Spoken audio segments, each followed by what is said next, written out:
ဟုတ်ကဲ့အားလုံးမင်္ဂလာပါဒီနေ့ကျွန်တော်ဝတ်သားဟင်းစီပြန်လေးချက်ပြမှာဖြစ်ပါတယ်နော်ဝတ်သားဟင်းစီပြန်ချက်ဖို့တော့ဝတ်သားကိုကျွန်တော်တို့အတုံးလေးခက်ကြီးတုံးတော့ပြီးမယ်နော်ပြီးရင်ရေဆေးတက်စင်ထားမယ်ဟုတ်ကဲ့ပြီးရင်ကျွန်တော်တို့အသားဝတ်သားထဲမှာအသားစိတ်ဝင်အောင်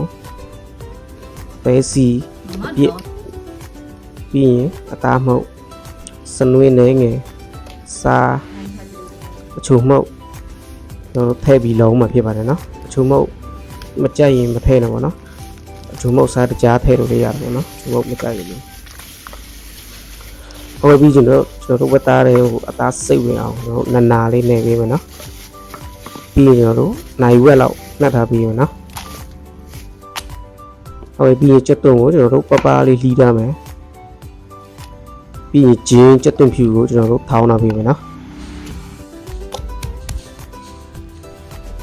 ဟုတ်ကဲ့ပြီးရင်ကျွန်တော်တို့တဲဦးပူလိုက်ရင်စီလေးနည်းနည်းလေးထည့်မယ်နော်စီများများမထည့်နဲ့ပြီးကျွန်တော်တို့နှက်ထားတဲ့ဝက်သားကိုကြော်ပေးမယ်နော်ဒီလိုကြော်ပေးလိုက်ရင်ဝက်သားနော်စားလို့ကောင်းမှာတိတ်အကျက်ကြီးတော့မဟုတ်ဘူးနော်မကျက်တကျက်လေး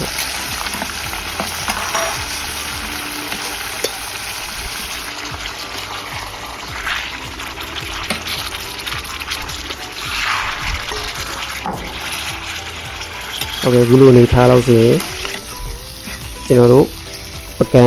လုံးလေးကိုဖတ်ထည့်တာမယ်နော်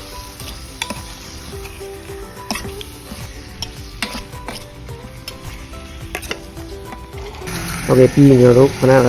ပပလေးကြီးရတဲ့ချက်တုံးကိုကြော်ပေးမယ်နော်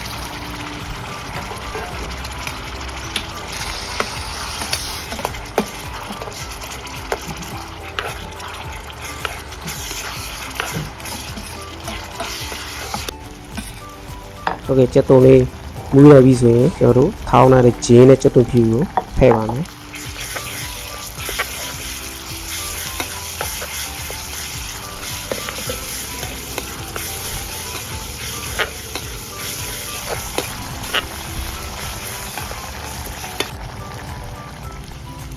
ပြီးရင်ကျွန်တော်စိမ့်မှုန့်နေငယ်ထည့်မယ်နော်အယောင်လေးလှရောက်မထည့်ခြင်းလေးရတာနော်ကြိုက်ခဲ့ပေါ့ပြီးရင်ဒါတွေကျွန်တော်တို့နည်းနည်းကြက်အောင်ကြော်ပေးလိုက်မယ်နော်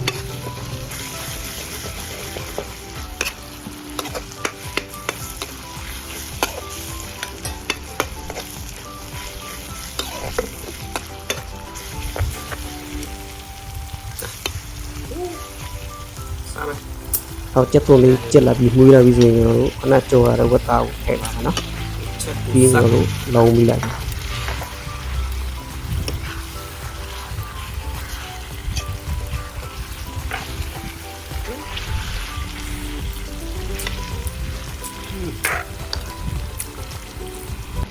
တ်ကဲ့ပြီးရင်တော့တစ်ချဘိုးခောက်နဲ့ခရဝေးရွက်နည်းနည်းထည့်မယ်နော်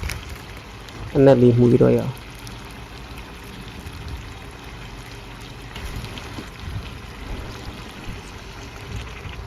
ပြီးရင်တော့နော်ရေကိုဝက်သားမြောက်အောင်ထည့်မယ်နော်ပြီးရင်ကျွန်တော်တို့နှက်ရမယ်နော်ရေစီရင်ရေထပ်ထည့်ပါနော်ဝက်သားနူးတဲ့ထိကျွန်တော်တို့ပယ်ရမယ်နော်အိုးလေးမကက်ရအောင်ကျွန်တော်တို့ခဏခဏမှုပြီးပေါ့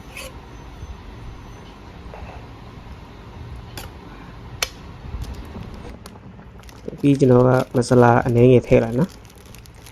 ဟိုမကြိုက်ရင်မထည့်နဲ့ပေါ့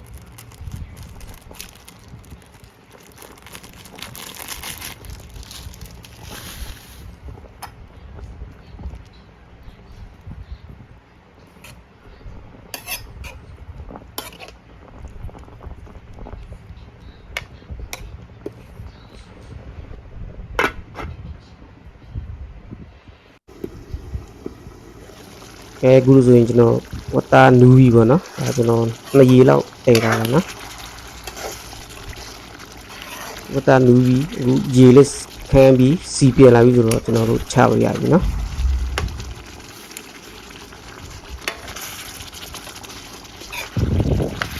โอเคအခုလိုကျွန်တော်တို့နော် ရောက်တယ်နိုင်ငံခြားမနေတဲ့လူတွေဝတ်သားဟင်းလေးချက်စားခြင်းတော့သူတို့ကြည့်ပြီးလိုက်ချက်စားကြည့်ပါနော်ချက်မတတ်တဲ့လူအခုဆိုရင်အရန်မှုတဲ့ဝတ်သားဟင်းစီပြန်လေးရပြီပေါ့နော်ကဲဒီနေ့တော့သမင်းမိတ်မှာသိကြပြီအားလုံးလိုက်ချက်စားကြည့်နော်